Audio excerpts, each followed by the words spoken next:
Hello, নমস্কার বন্ধুরা। আজকের এই ভিডিওতে গ্রিক মাইথোলজি থেকে আমি আলোচনা করব আটলান্টা এবং সোনার আপেল।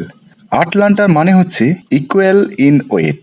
এই আটলান্টা ছিলেন গ্রিক গডেস অফ রানিং। প্রাচীন গ্রিসের ক্যালিডন রাজ্যে আটলান্টা নামে এক সুন্দরী মেয়ে ছিল। তার হাতে নিশানা ছিল প্রায় অব্যর্থ, পায়ে ছিল ঘোড়ার মতো দ্রুত গতি। সে তীর চালাতে পারত নিপুণভাবে। তার মনের সাহস এবং দেহের শক্তি ছিল প্রবল।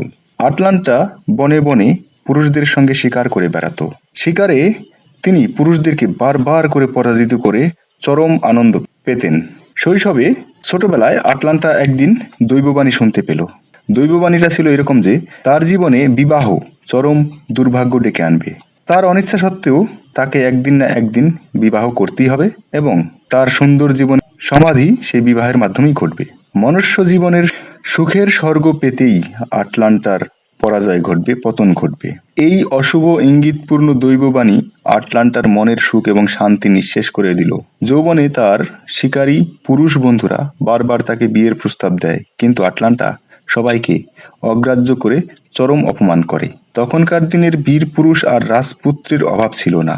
আটলান্টার রূপের গুণের কথা দেশে দেশে ছড়িয়ে পড়ল যখন একে একে দূর দূর দেশ থেকে রাজপুত্ররা এলো আটলান্টার পানি গ্রহণের আশায়। তবু আটলান্টা তার প্রতিজ্ঞায় অনড় থাকলো।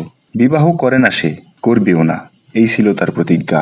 শেষে পুরুষদের ভিড়ে বিরক্ত হয়ে আটলান্টা ঘোষণা করে যে যে পুরুষ দৌড় প্রতিযোগিতায় তাকে পরাজিত করতে পারবে তারই গলায় সে বরমাল্য পরাবে। আরও একটা শর্ত রাখলো যে প্রতিযোগিতায় যেসব বীর পুরুষ এবং রাজপুত্ররা তার কাছে হেরে যাবে তারা আর কোনোদিনই দেশে ফিরে যেতে পারবে না। আটলান্টার হাতে তাদের মৃত্যুবরণ করতে হবে, এই ছিল শর্ত। এমন কঠোর শর্ত আরোপ করার পর আটলান্টা ভাবল আর কেউ হয়তো বিয়ের প্রস্তাব নিয়ে তার কাছে আসবে না।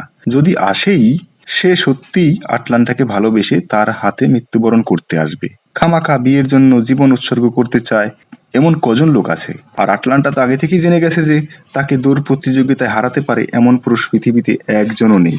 সুতরাং কোনোদিন তাকে বিয়ে করতে হবে না, ওই দৈববাণী ব্যর্থ হবে। কিন্তু আটলান্টার ধারণা ভুল প্রমাণিত করে দলে দলে যুবক আসতে শুরু করলো। মৃত্যুকে উপেক্ষা করে আটলান্টার সঙ্গে প্রতিযোগিতায় অংশগ্রহণ করতে আসলো। সুন্দরী রমণীর প্রেমিকের অভাব হয় না কখনো। কথা মতো আটলান্টা বিয়েতে আগ্রহী যুবকদের সঙ্গে দৌড় প্রতিযোগিতায় অংশগ্রহণ করত এবং অসফল প্রতিযোগীদের নির্দয়ভাবে হত্যা করার আনন্দ উপভোগ করত আটলান্টা। সুন্দর সুন্দর যুবকদের প্রতিযোগিতায় হারিয়ে তাদের হত্যা করা আটলান্টার একটা নেশা হয়ে দাঁড়িয়েছিল।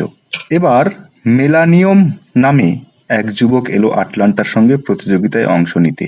আসলে মেলানিয়ম অত্যন্ত ভীতু স্বভাবের লোক। আটলান্টার শৌর্য বীর্যের পরিচয় পেয়ে সে প্রেমের দেবী অ্যাফ্রোদিতের কাছে বর প্রার্থনা করল।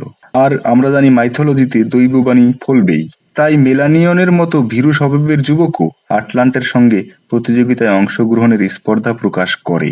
যাই হোক, দেবী আফ্রোদিতে আটলান্টার দম্ভের অবসান ঘটাতে ভীরু মেলানিয়মের হাতে তুলে দিল 3টি সোনার আপেল। আটলান্টা জানলও না যে তার সর্বনাশের প্রশস্ত রাজপথ ধরে আফ্রোদিতের আশীর্বাদ রথে চেপে এগিয়ে আসছে মেলানিয়ম। আটলান্টা মেলানিয়ম দৌড় প্রতিযোগিতা শুরু করলো। মেলানিয়মের হাতে দেবী আফ্রোদিতের দেওয়া 3টি সোনার আপেল সুযোগ বুঝে কাজে লাগাবে মেলানিয়ম। দৌড়ের শুরুতে আটলান্টা মেলানিয়মকে পিছনে ফেলে এগিয়ে গেল কয়েক ধাপ। আত্মবিশ্বাসে ভরপুর আটলান্টা মেলানিয়ম আটলান্টাকে এগিয়ে যেতে দেখল এবং তার সামনে ছুড়ে দিল একটা সোনার আপেল। সোনার আপেল আটলান্টা জীবনে দেখেনি। পথের উপর সুন্দর ঝকঝকে সোনার আপেল পড়ে থাকতে দেখে সে কুড়িয়ে নেওয়ার জন্য নিচু হলো। অবাক চোখে আপেলটাকে ঘুরিয়ে ঘুরিয়ে দেখতে লাগলো।